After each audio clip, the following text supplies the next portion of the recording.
धरतीमै छ सबै चिज खोजे मिल्छ घरी घरी, तर जन्म दिने आमा पाइँदैन कसै गरी। धरतीमै छ सबै चिज खोजे मिल्छ घरी घरी, तर जन्म दिने आमा पाइँदैन कसै गरी।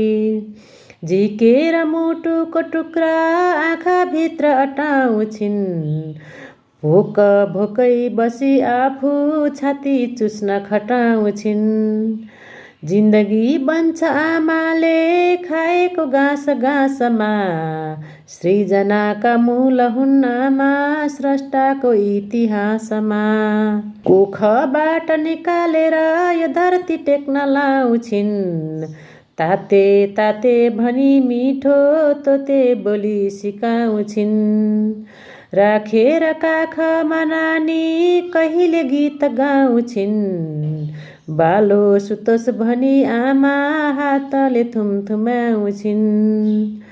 बालो सुतोस् भनी आमा हातले थुमथुमाउँछिन्।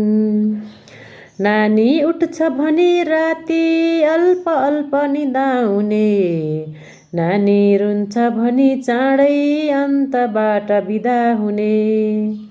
नानीकै साथमा खेल्छिन्, काख काख नचाउँछिन्, आमा नै विधाताको सृष्टिलाई बचाउँछिन्। आमा नै विधाताको सृष्टिलाई बचाउँछिन्। कोखा कोखा भनी खाना नानीलाई खुवाउँछिन्, बगाई दुधको धारा शिशुलाई नुहाउँछिन्। मातृवात्सल्य रित्तिन्न जस्तै दुःख भए पनि, बचेर गुँड छोडेर टाढा टाढा गए पनि। बचेर गुँड छोडेर टाढा टाढा गए पनि। आमाको रूप बिग्रन्छ सन्तान जन्मिएपछि, सन्तान पर भइजान्छन् डोली अन्मिएपछि।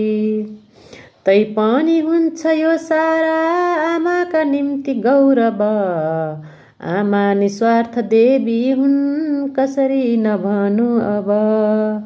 आमा निस्वार्थ देवी हुन् कसरी नभनु अब।